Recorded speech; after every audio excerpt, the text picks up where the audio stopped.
Hal-hal yang meresahkan telah terjadi di lantai 5 gedung apartemen Rose Heights di Albany, New York. Warga telah melaporkan suara-suara aneh selama beberapa hari terakhir. Teriakan di malam hari, bergumam kesakitan, tangisan lirih, menggaruk dan mencoret-coret di dinding, dan yang terburuk apa yang tampak seperti serangan serangga tidak seperti yang pernah dilihat oleh penghuni Rose Heights yang malang sebelumnya. Mereka tidak abnormal dalam ukuran atau bentuk, mereka tampak sangat mirip dengan copet biasa. Panjangnya sekitar 2,5 cm dengan penjepit besar melengkung di bagian belakang. Tapi warnanya tidak tepat, tidak seperti coklat tua biasanya. Copet ini berwarna abu-abu keperakan, hampir tembus pandang. Ketika orang-orang melihat mereka merangkak melintasi dinding atau bersembunyi di karpet, mereka tampak berkilauan dalam cahaya. Akhirnya pengelola gedung, Donna Tompkins, dipanggil untuk melakukan sesuatu tentang kutu. Dia bicara kepada setiap penghuni tentang pengalaman mereka. Mereka melaporkan suara-suara aneh, serangga misterius, dan bahkan bau unik yang terkadang mereka bau di lorong. Bau seperti seseorang telah muntah. Dan setiap orang yang berbicara dengan Donna tidak bisa tidak berkomentar bahwa baunya sangat kuat di luar apartemen seorang penghuni spesifik, Bill Parham. Yang lebih aneh lagi adalah fakta bahwa Bill tidak terlihat selama berhari-hari. Donna mengetuk pintunya, tapi tidak ada jawaban. Dia menelpon ponselnya dan bisa mendengar telepon berdering di dalam apartemen, tapi itu hanya masuk ke pesan suara. Ketika dia memeriksa rekaman keamanan di lobi, dia melihat bahwa Bill juga tidak meninggalkan gedung dalam beberapa hari terakhir. Donna menelpon polisi, khawatir Bill mungkin sakit atau bahkan mati di dalam apartemennya. Itu aneh, mengingat dia baru berusia 30-an dan tampaknya tidak memiliki masalah kesehatan apapun. Tapi hal-hal aneh telah terjadi. Banyak hal aneh yang akan terjadi juga. Dua petugas polisi tiba tidak lama kemudian. Mereka memanggil melalui pintu sekali lagi, dan ketika mereka tidak mendapat jawaban, Donna memberi mereka kunci untuk masuk ke dalam. Apartemen itu hancur. Semua perabotan tertutup debu. Piring kotor ditumpuk tinggi di wastafel dan di papan pembuangan. Bau busuk sangat kental di udara. Ada kotak obat penghilang rasa sakit yang kosong. Semua pil keluar dari kertas peraknya tergeletak di tanah. Tapi yang terburuk dari semuanya adalah serangga. Apartemen itu penuh dengan mereka, dan mereka ada di setiap permukaan. Copet abu-abu keperakan itu. Tak satu pun dari petugas menyukai serangga, dan sepertinya semakin dalam mereka masuk ke apartemen, semakin banyak serangga. Beberapa bahkan tampak merangkak ke arah mereka, mengarahkan penjepit ke arah mereka, seolah-olah mereka sedang mempertahankan wilayahnya. Ini tampak seperti kasus buku teks tentang apa yang terjadi ketika seorang penduduk jatuh dan mati. Tapi hanya ada satu masalah. Di mana mayatnya? Bill Parham tampaknya telah menghilang dari muka bumi. Dan sekarang koloni serangga misterius mulai ada di apartemennya tanpa kehadirannya. Lalu datang lagi bau itu. Bau yang benar-benar mengerikan. Seperti empedu dan darah. Itu bahkan lebih kuat sekarang, dan sepertinya itu berasal dari lemari terdekat. Kedua petugas bertindak berdasarkan naluri. Menyiapkan senjata mereka dan mendekati lemari dengan hati-hati. Bahkan jika mereka tidak secara sadar menyadarinya. Mereka tahu bahwa mereka akan menemukan sesuatu yang mengerikan di dalam, sesuatu yang jahat, sesuatu yang berbahaya. Ketika mereka membuka pintu lemari, mereka tidak bisa menahan diri untuk tidak berteriak. Mereka telah menemukan sarangnya. Itu adalah sarang besar yang bulat seperti sarang lebah terbesar yang pernah kamu lihat, menyatu dengan sudut bawah lemari. Para copet yang tidak wajar merangkak masuk, keluar, dan di sekitarnya. Ribuan dari mereka, puluhan ribu dari mereka. Dan begitu mereka menyadari kehadiran dua petugas penyusup ke sarang mereka, mereka mulai berkerumun. Dalam kepanikan, keduanya mengangkat senjata dan melepaskan tembakan ke dalam lemari. Tapi itu tidak ada gunanya bagi mereka. Peluru mereka baru saja menembus dan membelah sarang, menyebabkan serangga yang lebih marah keluar dan mulai merangkak di atas kedua polisi itu. Mereka melarikan diri dari apartemen, menjadi kesakitan karena gigitan serangga yang merayap di kulit mereka. Mereka tidak pernah menemukan mayat Bill Parham. Tapi itu karena Bill Parham belum mati. Setidaknya tidak sampai beberapa saat yang lalu, ketika peluru dan senjata polisi telah menembus tulangnya dan melubangi organ tubuhnya. Dia meninggal tidak lama kemudian, dan jika dia masih bisa berbicara sampai akhir, dia akan berterima kasih kepada mereka berdua atas belas kasihannya. Karena kengerian yang baru saja mereka temui di lemari bukan hanya sarang serangga misterius di apartemen Bill Parham, itu adalah Bill sendiri. Ini adalah nasib yang lebih buruk daripada kematian bagi siapapun yang sangat tidak beruntung untuk menjadi korban SCP-439, yang lebih dikenal dengan julukan sarang unik mereka, sarang tulang. Dan sementara makhluk kecil jahat ini mungkin kecil, mereka diisi dengan cukup bahan bakar minyak buruk murni untuk mengirimmu berlari ke ruang penahanan 682 untuk sedikit kenyamanan. Mari kita melihat seluruh proses mimpi buruk dan memberitahumu apa yang sebenarnya terjadi pada Bill Parham yang malang. Pertama kali ditemukan oleh organisasi SCP di daratan China, spesimen SCP-439 sebagian besar bertahan karena fakta tentang mereka tidak banyak untuk diselidiki, kecuali kamu seorang ahli entomologi. Ketika kamu melihat serangga aneh, kamu mungkin hanya menerima kenyataan bahwa itu adalah jenis yang sangat umum yang belum pernah kamu temui sebelumnya. Tidak ada yang menutupi berita untuk memperingatkan pers tentang cocopet abu-abu yang mereka lihat merangkak keluar dari celah di dinding kamar mandi mereka. Tapi jika Bill Parham melakukan hal itu, ini akan menyelamatkan hidupnya. Organisasi akan segera menandai insiden tersebut sebagai serangan SCP-439 dan mengirimkan gugus tugas taktis untuk menanganinya. Sebaliknya, ketika Bill melihat cocopet itu pertama kalinya, dia sedang bersiap-siap untuk bekerja dan tidak punya waktu untuk berhenti dan menghadapinya. Dia membuat catatan mental untuk membeli beberapa pembunuh serangga dalam perjalanan pulang, tapi dengan cepat lupa. Namun serangga itu tidak melupakannya. Faktanya itu pikir dia akan menjadi kandidat yang sempurna untuk proses SCP-439. Organisasi telah menguji secara ekstensif dengan satu sampel SCP-439 yang berhasil mereka tangkap dan tahan. Dalam semua tes ini mereka menemukan bahwa spesimen 439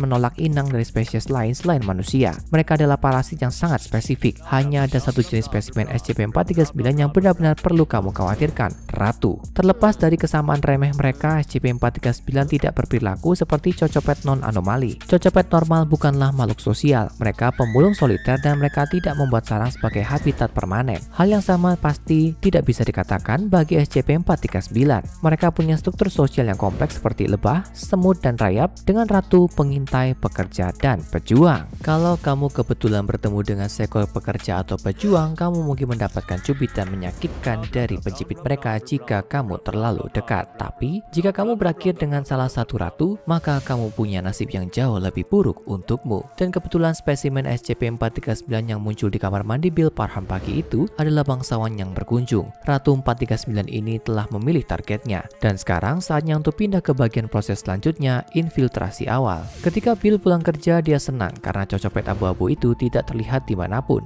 Tapi itu tidak berarti bahwa itu hilang. Itu masih ada, mengintai, hanya tidak ingin terlihat. Bagaimanapun, kesenangan yang sebenarnya akan terjadi setelah Bill pergi tidur. Setelah SCP-439 mendeteksi bahwa calon inangnya telah tertidur lelap, itu akan merangkak ke tubuh orang tersebut dan ke dalam mulutnya. Persis seperti yang terjadi pada Bill. Rasanya seperti sedikit lebih dari kelitikan di tenggorokanmu, dan kamu tidak akan tahu bahwa makhluk kecil yang merangkak di tenggorokanmu dan masuk ke jaringan paru-parumu yang lembut dan hangat akan menandakan malapetakamu. Sangat sedikit orang yang bangun selama proses ini, tapi bahkan jika mereka melakukannya, hampir tidak ada yang bisa mereka lakukan. Ketika Bill bangun, dia menderita nyeri dada ringan dan sesak nafas, gejala yang tidak biasa pada sejumlah penyakit pernafasan. Dia tidak tahu bahwa Ratu SCP-439 sudah ada di dalam dirinya. Dia bangun dan menjalani harinya, mencoba mengabaikan rasa sakit yang semakin lama semakin memburuk. Rasa hampir seperti ada sesuatu yang bergerak di dalam dadanya. Dia menghabiskan sepanjang hari harus berhenti untuk mengeluarkan batuk yang dalam, tapi batuk tidak menghilangkan atau mengubah apapun. Dia tampak dan merasa sangat tidak enak badan sehingga bosnya membiarkannya pulang lebih awal, berharap Bill bisa tidur karena penyakit apapun yang dia pikir telah dia derita. Tapi selama beberapa hari berikutnya, kondisinya memburuk. Rasa sakitnya semakin menyiksa sehingga dia hampir tidak bisa bergerak, dan dia meminum obat penghilang rasa sakit seperti Tic Tacs tanpa efek apapun. Dia mulai mengalami demam tinggi yang berbahaya, tubuhnya berusaha dengan sia-sia untuk melawan penyusup yang mematikan. Dia merasa lebih buruk daripada yang pernah dia alami dalam hidupnya. Tapi sedikit yang diketahui Bill yang malang, bagian paling mengerikan dari proses itu belum datang. Melalui cara anomali, infeksi SCP-439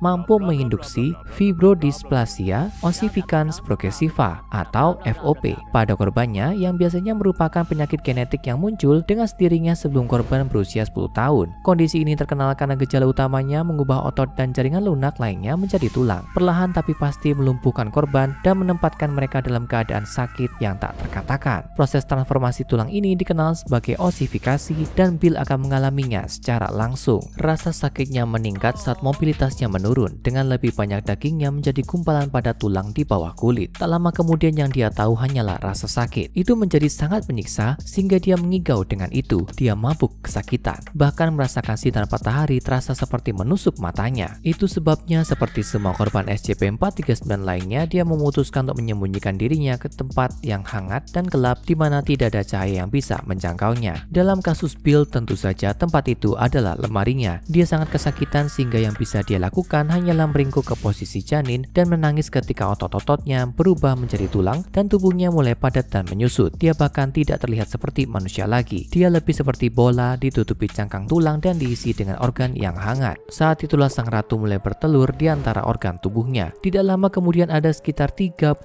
spesimen yang hidup di dalam tubuh Bill. Dia masih sangat hidup tapi tidak ada yang bisa dia lakukan tentang situasinya. Otot-ototnya telah lama berubah menjadi tulang dan mereka telah memakan sebagian besar otaknya, menyisakan sebagian besar bagian yang dibutuhkan untuk menjaga agar organ-organnya nyaris tidak berfungsi. Bagaimanapun, koloni masih membutuhkan pemanas sentral. Koloni SCP-439 telah mengembangkan hubungan parasit yang sempurna dengan tubuh manusia. Mereka bahkan menggunakan perut di dalam sarang untuk mencerna makanan menjadi bubur cair yang lebih mudah untuk mereka konsumsi. Satu-satunya pecundang dalam situasi ini adalah seseorang seperti Bill yang dipaksa menjadi rumah baru bagi para penumpang paling mengerikan di dunia. Akhirnya ketika koloni menjadi terlalu besar, ratu pergi untuk memulai yang baru dan proses itu berulang sekali lagi. Itu cukup untuk membuatmu ingin tidur dengan mulut tertutup selama sisa hidupmu. Oh, dan kami bahkan belum memberitahumu bagian terburuknya. Ilmuwan organisasi telah melakukan tes pada beberapa korban SCP-439 dan menemukan bahwa meskipun makhluk tersebut mengonsumsi sebagian besar otak, bagian yang mereka tinggalkan itu masih sadar. Itu benar, korban mereka tetap sadar akan apa yang terjadi pada mereka sepanjang waktu. Bahkan ketika mereka hampir tidak terlihat seperti manusia lagi. Yang akhirnya membunuh korban SCP-439 bukanlah trauma fisik. Kelaparanlah yang terjadi ketika koloni mau tidak mau pergi. Apakah kami baru saja mendengarmu batu? Kamu mungkin perlu memeriksanya. Sekarang tonton SCP-001